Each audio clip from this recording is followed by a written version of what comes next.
we have very many changes that are happening in the country. We have a new deputy president, freshly minted, Abrake. In fact, he even came with a new name, Abrake. That's his name. So every time we have a deputy president, we must give them. Yeah. We had Ricky G, now we have Now it's Abrake. Okay. Abrake. That's what the president baptized him. His name is Abraham Kithure, Kindiki. I was just wondering if he's the one who came up with it or somebody. And it's the president who said, let me call you Abrake. Oh, for I shall give you the name Abrake. From Abram to Abraham. Yes. Okay. From Kithure to Abrake. All right? And we have all these changes that are happening in the country, and we still wait for some more changes to come. We are joined by the Member of Parliament for Homa Bay Town, the Honorable George Peter Kaluma. Good morning, Peter. Morning, Latiff. How are you doing? I'm doing well. You are, eh? I am. You're happy? I'm very happy.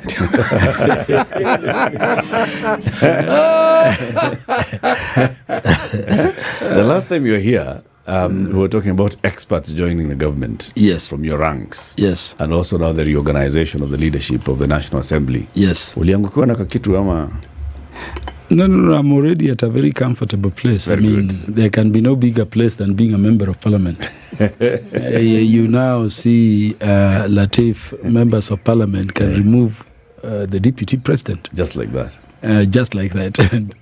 and you know, members of parliament can also remove the president by impeachment. So I don't know what other thing you'd want me to do, but really I love where I am, and I love the service I'm giving our country there. You're not rewarded with anything. said that the in what manner? representation is the highest The reward. leadership banner of the house. This is the highest reward. Representing the I mean, people of Kenya yes, is the highest people of Kenya. ever achievable award. Yes. All 349. And it takes all of them to remove you if they were to remove you in an election. If I were to leave that to go into those ones you think would be reward like appointive officers, and a person wakes up in the morning and I'm not in office. You see, it cannot be. I don't think, Latiff, it can be any better than being a member of parliament. Okay. Welcome to the conversation. Great. City. Yes. The proverb. This week we are in the Africa. Yes, we are in the Africa, but the part is what we call south of the Sahara. Okay. We were in the Maghreb in the previous weeks, but now we will be in Africa south of the Sahara. Yes, and the country that we are in, or the country from whence we will be getting our proverbs, the DRC, République Démocratique du Congo. I'm close to getting it right, huh? Parfait. Perfectment. Firewood burns as long as it is not wet. A good man triumphs only when he is just. Firewood burns as long as it's not wet. Yes. A good man triumphs only when he is just. What's the interpretation of this one? The interpretation of the first line is in the second line. If you are fair and just, you would remain a good man. A fire would only burn if it is not wet. Yeah. I mean, it is so literal. Unless you are thinking of a context other than the literal context in which we would put it. But it encourages people to be of good virtue and goodwill. Yeah. Okay. So as we speak right now, Geoffrey Gachagua, I don't know whether he's come back to Nairobi, but for the weekend he went back home and he was chilling there with his family. He was removed through impeachment that started in the National Assembly that was confirmed in the Senate. And the grounds were several that were brought by MP Mungi Mutuse. But if we looked at the response in the National Assembly and in the Senate, there was the constitutional legal grounds for removing, gross violation, this and the other. And then there was the political side of it. And the political side of it, from what we were just hearing across, was on the issue of promotion of tribalism. Am I right? No, promotion or advocating a negative ethnicity, regional exclusion of some parts of Kenya, it's not a political ground, it's a constitutional ground. Latiff, if you look at Article 10 of our Constitution, you discover that there lies the soul of the Constitution and the soul of our governance. Article 10 speaks to what national values and principles of governance we have in Kenya. And by the way, that provision is very emphatic, that they bind upon all state officers, all public officers, and everybody whenever they are dealing with the Constitution. And those national values are things like non-discrimination, equality of all citizens and all Kenyans. You're dealing with matters like patriotism, national unity. You're dealing with democracy and participation of the people, devolution, and the sharing of resources.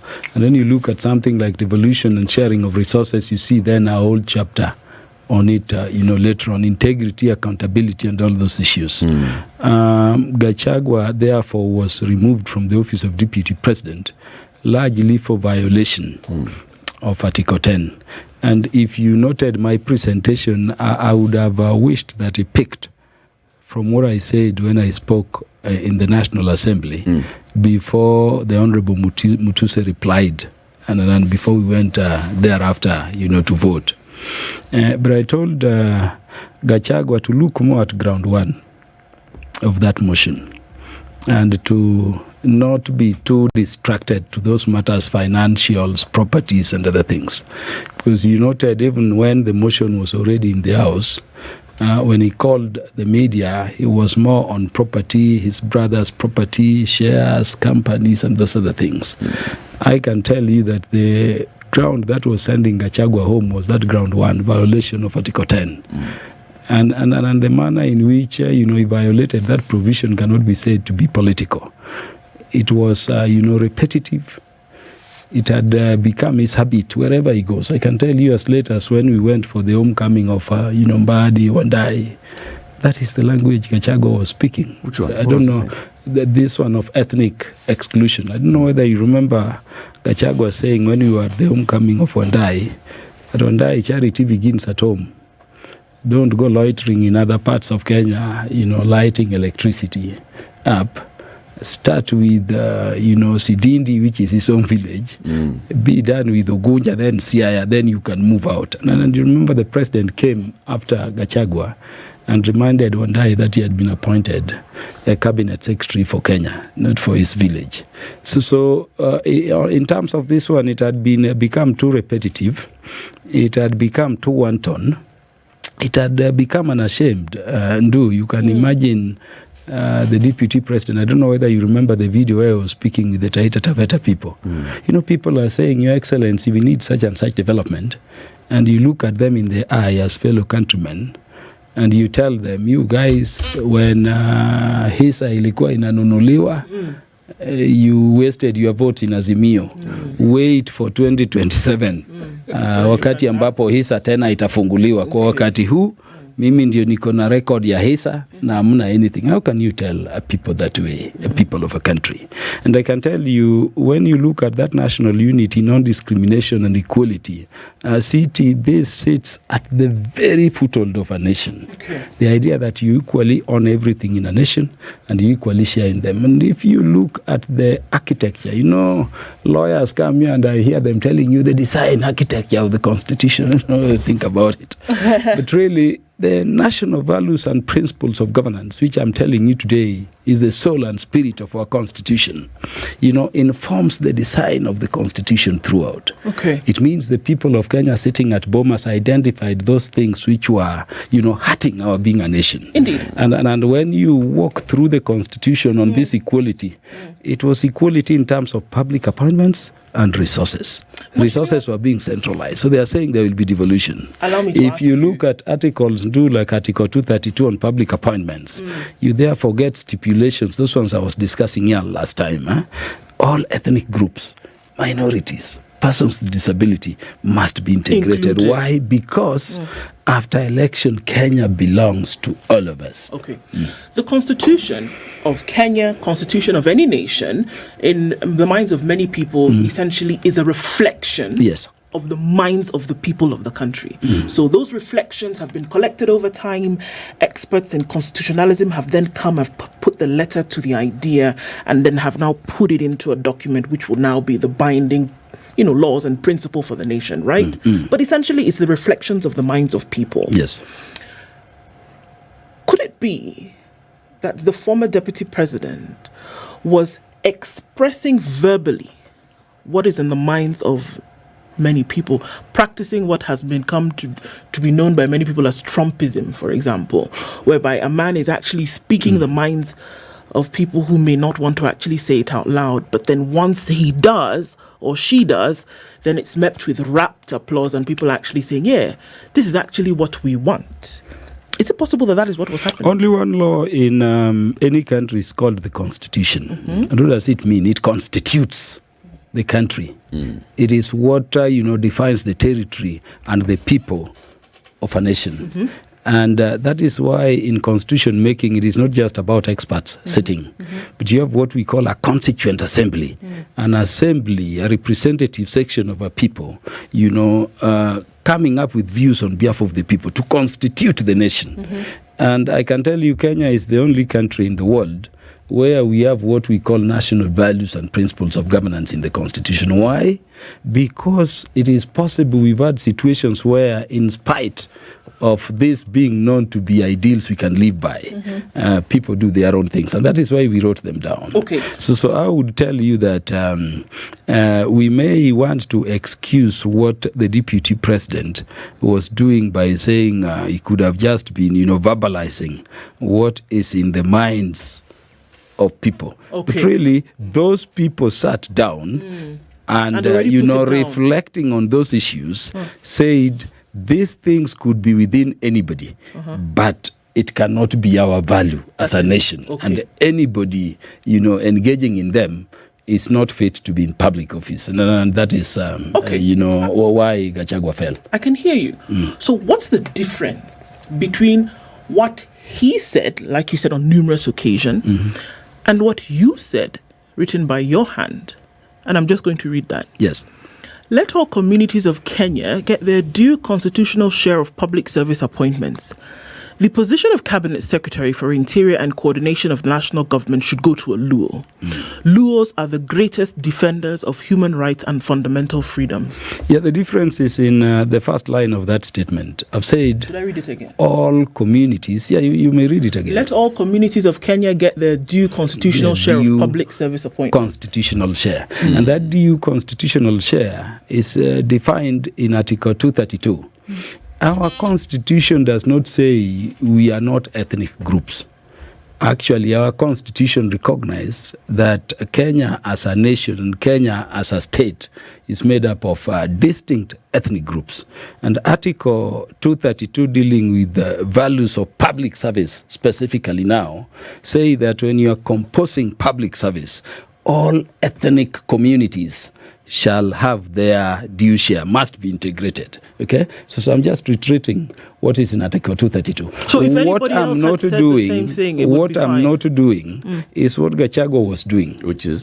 Okay? To advocate preference to an ethnic community or region in a manner that... But just get it.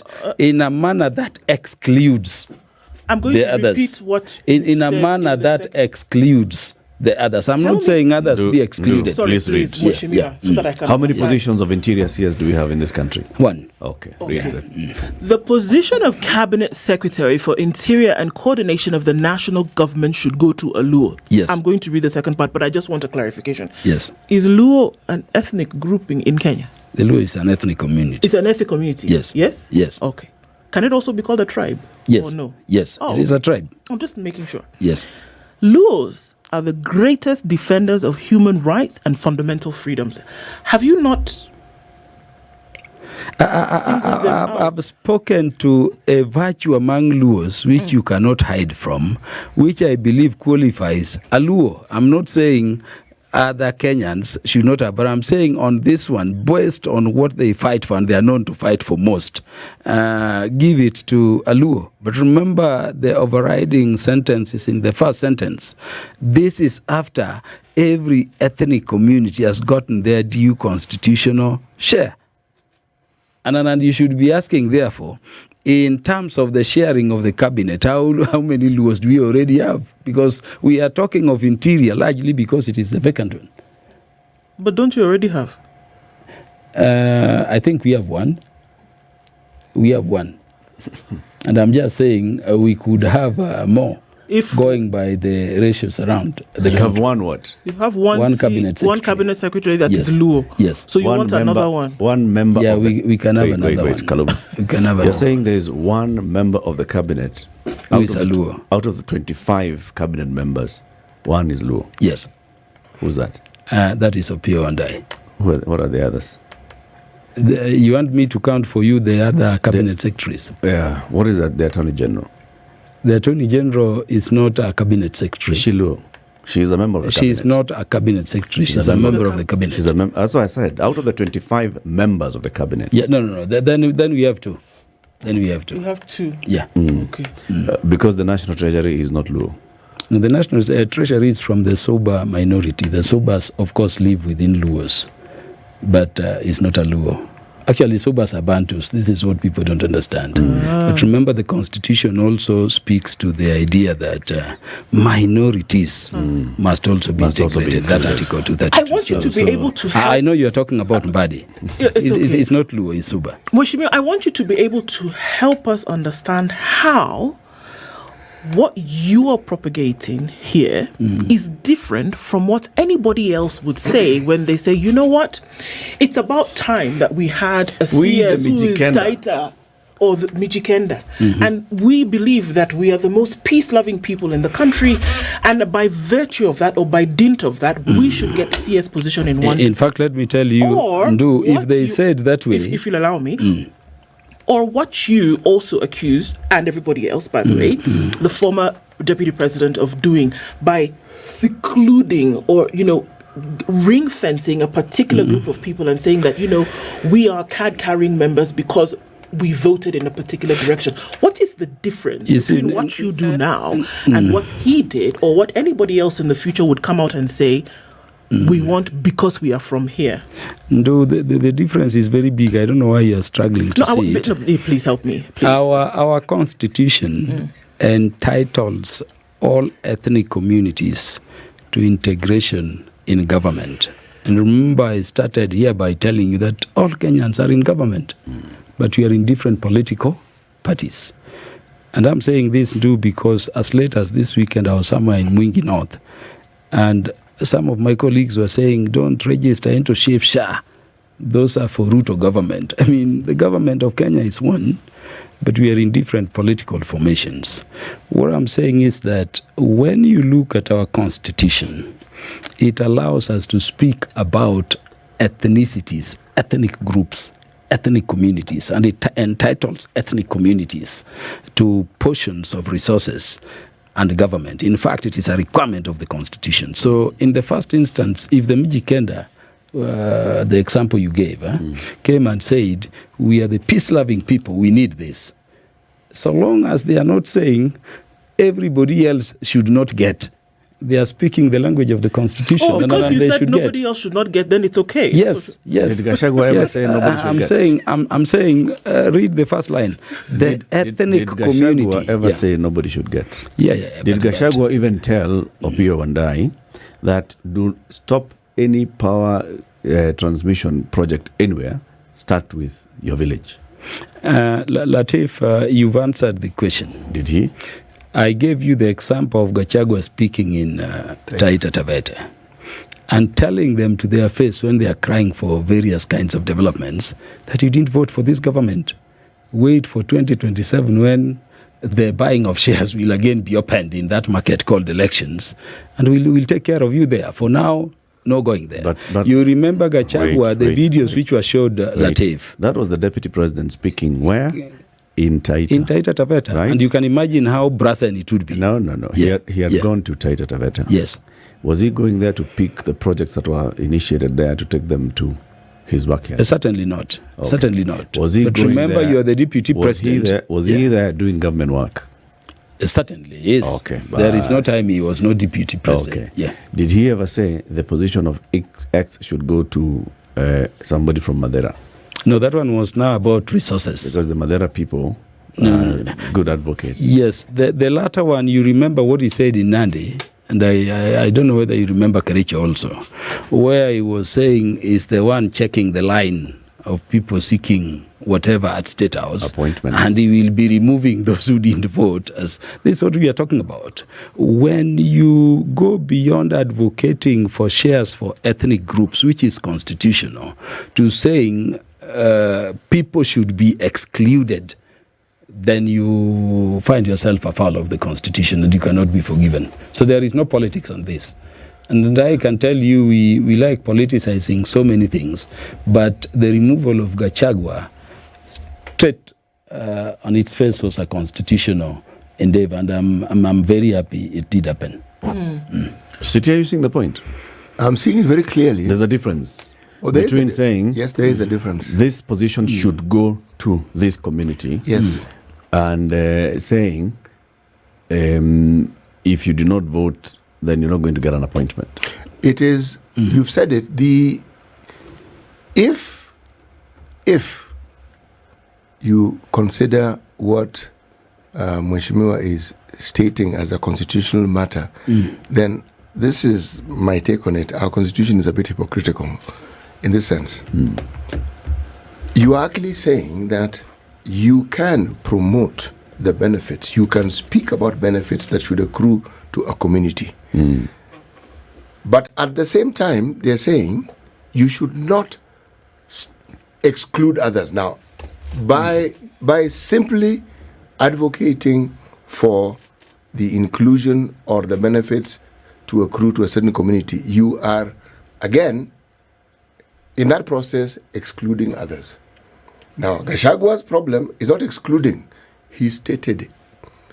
The things he said could be seen to mean that he was actually advocating for the exclusion of others. You see? Now, that's why I'm saying there's a problem. Because already by saying you can advocate for benefits to a community, you've already, I'm saying, by virtually saying that, what you've done is you've excluded others. But they're also suggesting don't talk about excluding others, whereas in reality you have already excluded others. That's where the hypocrisy comes in. Let me tell you how Malaysia has done it. A member of the National Assembly is not advocating for example, the appointment of the first Jibana into cabinet, right? Or somebody from the Rendile community into cabinet, right? But he's saying that it's okay, those ones can go and speak for themselves. Yes. I, as a member of the National Assembly, am speaking for the Luo. Yes. I don't get it. Latiff, let me tell you. Latiff, this is what Article 1, it will take a second to read. Sub-Article 1 of Article 232, dealing with values and principles of public services. It says, the values and principles of public service include representation of Kenya's diverse communities and affording adequate and equal opportunities for appointment, training and advancement at all levels of public service of men and women, the members of all ethnic groups and persons with disabilities. You get what we are talking about? So you can talk about ethnic groups and whether they are being catered for. And that is why when I was here last time, I was telling you the manner in which this cabinet was formed immediately after elections was unconstitutional. Because you remember it was largely a cabinet of two ethnic formations in a community of over 44. That was not to say, and cannot be equated to what I'm saying now, that really this community should have their share. I'm saying within these ethnic considerations, consider this community. Okay. And I've given you the qualification as to why that community should be considered. Okay. Yeah. But you're not promoting what you are advocating for then. Because if you are, then you'd be looking at the 25 and saying, can these 25 represent as many ethnic communities as possible? Now, if there are two Luo ethnic communities, start by acknowledging that. I like the debate. There is two out of 25. In the cabinet. I like that dimension, and that is what we need to negotiate. And that is why I was telling you, Latiff, that I wanted us to see how, nations like the Malaysia people have gone beyond a constitutional prescription. They have a similar provision. But beyond this, they have a law now defining ethnic proportions. And this is at all cadres and levels of government. So that you're told, if, for instance, you're a Luo, if we have this number of appointments to make in an office, you can only get this. And I can tell you, I agree with you, if we reach that level, then it would be untenable to have a cabinet of 25 in a nation of over 44 ethnic communities, where a single ethnic community has one. And then you we get would get to the place where we start to imagine that perhaps appointments would be hinged on things like merit and excellence, and not necessarily just tribal affiliation. Unfortunately for our constitution, if you look at Article 232, in fact it says, subject to that provision I read to you, merit will be a consideration, meaning merit comes after the balancing, because the nation belongs to all. Yeah, and we don't want this thing that you tell us that competences are only in the corner of Latiff's clan. It's basically saying can't allow yes, if you look at Dorcas Odor and any other people that we are considering for the position of Attorney General, they have the basic qualification. At least, do they understand the law? Right? Yes. Yeah. And so we have seen the changes in government. Now we have Professor Kithure Kindiki, PhD, as Deputy President to deputize William Ruto, PhD, as President. Is there going to be a difference from where you sit in how the executive behaves? Kithure Kindiki is, of course, not an angel. You've seen what people are saying about his tenure as Interior CS. But I think a good warning shot has been sent by the representatives of the Kenyan people in both houses of parliament, that where he is and where any of us is, so long as you're a state officer or a public officer, you have to keep to some values, or there are consequences which we will not hesitate, the Kenyan people will not hesitate to deal with, even for ourselves. The people of Kenya will have us on the dining table in 2027 if we play around. There is also the room for recall, which has been made very flexible. So my hope is that we have a more collegial, executive at the top. We had situations where the president is addressing the nation from this end, the deputy president is also addressing the nation differently from the other end. We had situations where the president leaves the country and the deputy president immediately embarks on rallies around his ethnic community, inciting them against his own government. We want a more harmonious, relationship, going forward. And I think that is what we were talking about, collective, responsibility within the cabinet. There is still, of course, a lot to be done. You remember we are just done with the cabinet secretaries in terms of reorganizations of the government or the cabinet. There was a lot we still expect to be done at the level of principal secretaries going down. I've been advocating inclusion of all sections, regions, and people of Kenya in government. And I can tell you, look at the tweets I've been posting. Whenever I post them, even that one you are referring to, you'll see people, forwarding or posting in response the ethnic formation and dominance by particular communities in various sectors. If you go to PSS, going to parastatals and going downwards. So I think those must still be looked at. We cannot have a situation, Latiff, where when you come to principal secretaries, we're about 50, somewhere around there, you have a single ethnic community has 16, when, some have none at all. That engenders the feeling of inequity among Kenyans. Okay. And disunites us. So I wish, Kindiki well. I hope they will be more harmonious, and I hope they will sit, because I want to think that it was Gachagua who was telling the president, it must be this way. These were our shares. So Kindiki going in, the warning shot is, and I think has been shot. And then the first task, you should start with the president, is how to bring all Kenyans on board. We want, the principal secretary's position to be reorganized and all those, going down so that all Kenyans can feel they truly belong to their country. Are you saying that is what has made Kenyans not get the service that they deserve from their government? Is that what the feedback from the National Assembly is? That in your oversight, you, for example, as a member of parliament who said your biggest job there is being in the National Assembly, that in your analysis of the last 2 years and hearing the complaints and the feedback from the public, your diagnosis of this problem is that it is because of the composition of the cabinet and the principal secretaries that people are complaining about access to healthcare, access to education. People are complaining about access to financial services, access to credit. People are complaining about cost of living going high. It's all because of the composition? No, it is not all. Of course, composition is one of them.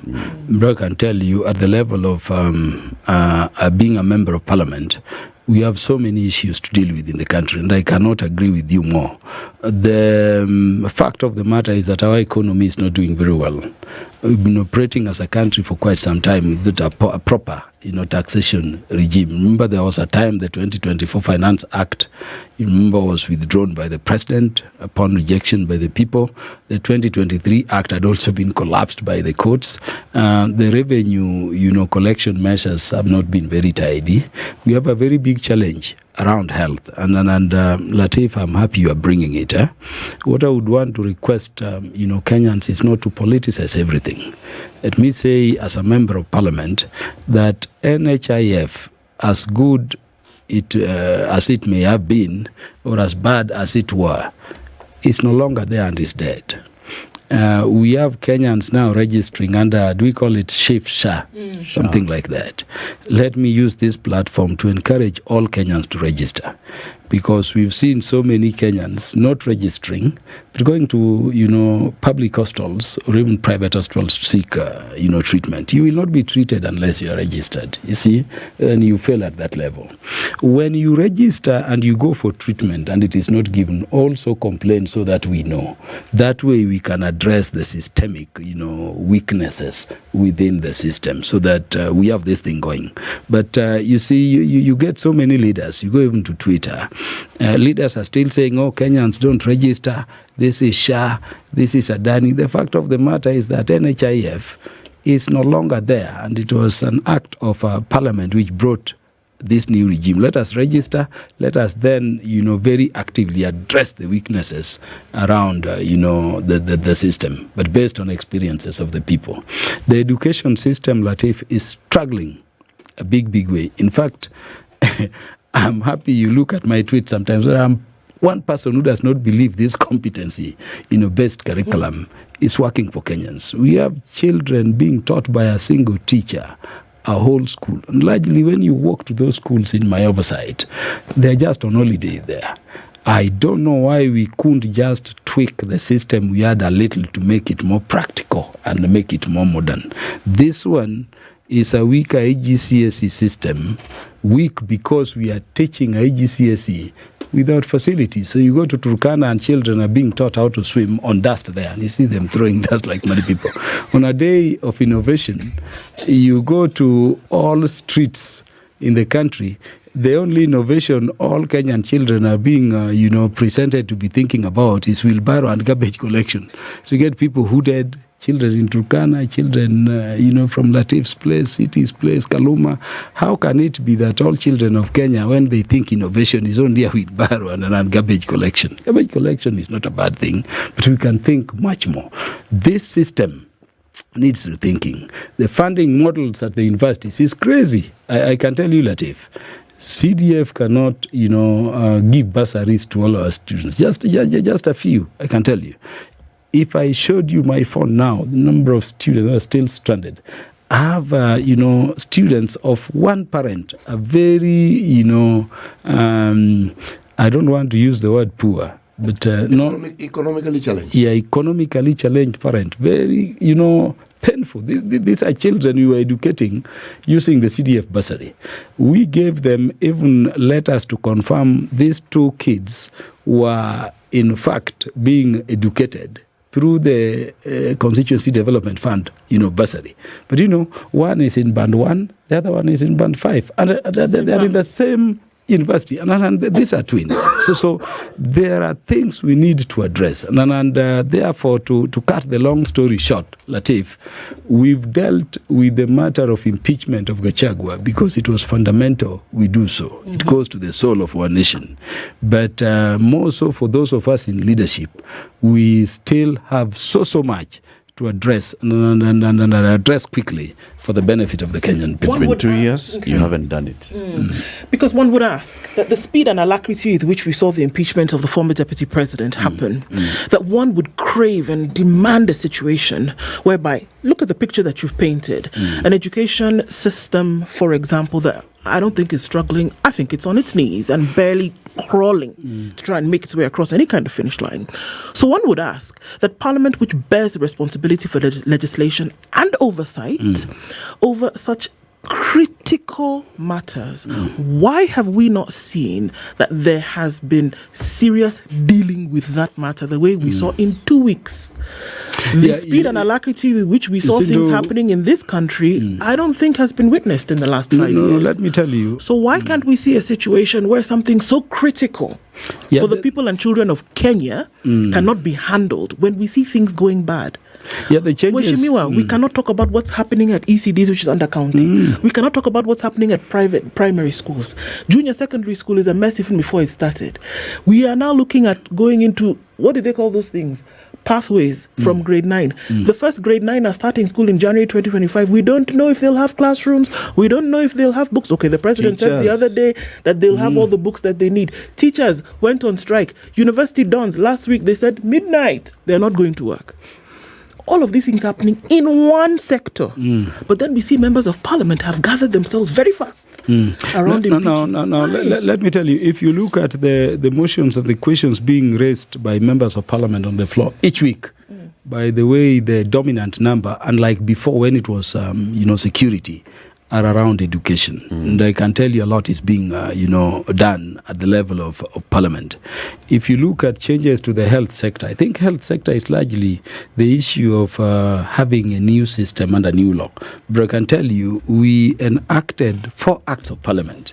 It's Parliament which came up with this shape, SHA, and other issues. And if you remember presentations, I was personally questioning, for instance, why would we have a shape or SHA, then a member of Parliament or other state officers, city, are insured by a private sector? It's privatization of public funds. You get what I mean? Why don't we all be insured by that SHA shape and be obligated to all be going for treatment in public hospitals? That way, we can also fight for the upgrade. I'm saying it would be wrong to say, as representatives of the people, we are doing nothing. That's why in the area of health, for instance, I'm clear in my mind, if people registered, people tested it, and gave reactions in terms of how it's working, we would be, developing it as it goes. But people are giving reactions today. Come on, Mweshimiwa. People are giving reactions. When Shif and Shah came into being, October 1st, was it not 1st? People are lining up in different places. They cannot get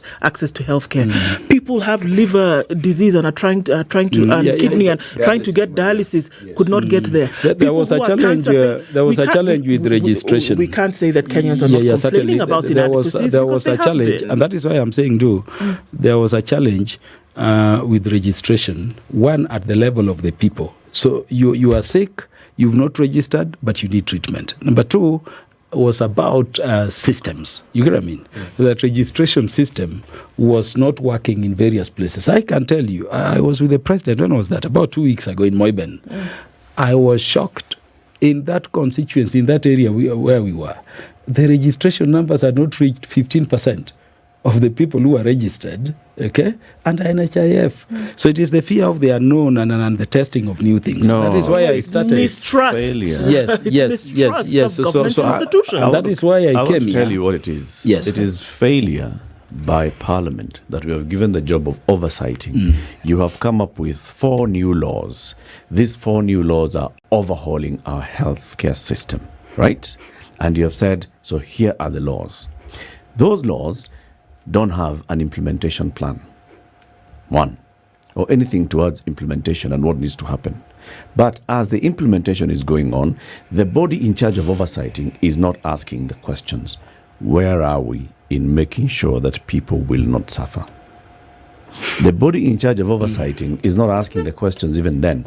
You are explaining and trying to give an excuse on behalf of the executive. Oh, it's a systemic issue. Or, it's the challenges of registration. Why were there only less than 15% of people in Moiben who had registered? Did they know Latiff, about it? Number Had one, they been yes. facilitated to register? Those are the questions you should be asking. You should not be acting shocked. You see, Latiff, I agree with you in part. In part because the lawmaking process involves the participation of the people. So as we were making these laws, people knew. What we have is the problem of the fear of the unknown. We have a large bulk of Kenyans, and I believe we can do a bit of more advocacy. And that is why, Latiff, I came. And remember the first sentence I made when the question was raised is people should register. I'm not in the executive, but I'm saying that as a representative of the people. And I'm telling you, people should register. When you register, we know if there is a problem with registration. When you register and seek medication or treatment and it is not given, we know then, the challenge. But we have this situation where people already know NHIF no longer exists, and people refuse to register because of the bad politics. Do they know that NHIF no longer exists? They know. They know. How do they know? I mean, we repealed the NHIF Act. Yeah, you did that in Parliament. How did the people in Moiben know that NHIF no longer exists and that come 1st of October, SHA will be in operation? The parliamentary process involves the public at all levels, from the beginning to the end, and so it is presumed they know. So you're certain that the people of Moiben knew, yes, only that they ignored to register? Yeah. There is also a bit of propaganda which is interfering with the minds of the people as they register. And you're sure about this? You know this Shah and Sheikh. You've heard the issues of Adani, Shah. So some people are like, could there be a change? I can tell you as late as this weekend when I was in Mwingi North. Remember, I started by telling you, my colleagues from that region are telling people not to register. And I'm like, how then do you want the people to be treated? But even they're sick. But even before, you get what I'm talking about. So there is before the name of Adani came into this conversation, there was a lot of unclarity in this Shah and Shia. I mean, there were explanations about it, and the questions that were being asked he then. doesn't know what people are registering to. He says Shah, Shif. He doesn't know. He wrote the law. The health cover is called Shah, but the regime of law is Shif. You see? Okay. So if the person who made the law is not clear on whether you're registering to Shah or Shif, no. How do you expect the person in Moiben to have Latiff, when you go there, all you say is that I want to register for public cover, and it will be under Shah. The regime of law is called Shif. The social health insurance, fund. Mheshimiwa, why do you think Kenyans don't trust this? Because that's what we're dealing with here. We're not talking about whether Kenyans are looking to go to hospital and get treated. When something like this comes about that has passed through the belly of Parliament, right? Over and over again, has been given a clean bill of health, no pun intended. Why do you think Kenyans don't trust? Because that's what we're dealing with here. Let me be truthful. The trust levels of Kenyans in the current and even the previous government has been going down and down, okay? I'm saying has been going down and down because it is not a sole situation. You look at all over the world, the Americans are having elections tomorrow. You know what they are saying about the Biden-Harris administration, however they are going to vote. You know what I mean? So the trust level is low. That is not to, take it for granted. But for us in leadership to check, why could this situation be there? Have you checked? Okay? Have you checked? Yes, and I can tell you we are checking. This is why I told you. There is a way in which I don't think Kenyans truly, love their country the way they should. I'm talking here and in the context of fellow leaders like the ones I was telling you about. And you are in parliament, you're the one who passes law, and then you go to your people who should be benefiting from the structures created in the law, telling them, don't comply. You get what I mean? Oh, so they don't trust because they don't love Kenya. That's what you're saying? No. The level of patriotism, and it is a value, should be encouraged to go a bit much up. You get what I mean? You are telling the common person not to register, yet you, as a member of parliament, is covered by another private insurer, maybe Old Mutual somewhere, and is getting treated in private facilities. Ask Ndu. Taxpayers. Ask Ndu. We have to end I mean, let us be serious. Why should Aga Khan Hospital or Nairobi Hospital have better facilities than Kenyatta National Hospital or any other hospital? The question questions that should be asked in parliament. Of the House. And we are Kaluma. asking these questions. We are asking, but encourage Kenyans really to register. George Kaluma, Member of Parliament, Homa Bay Town. This is the Situation Room, the only way to start your day.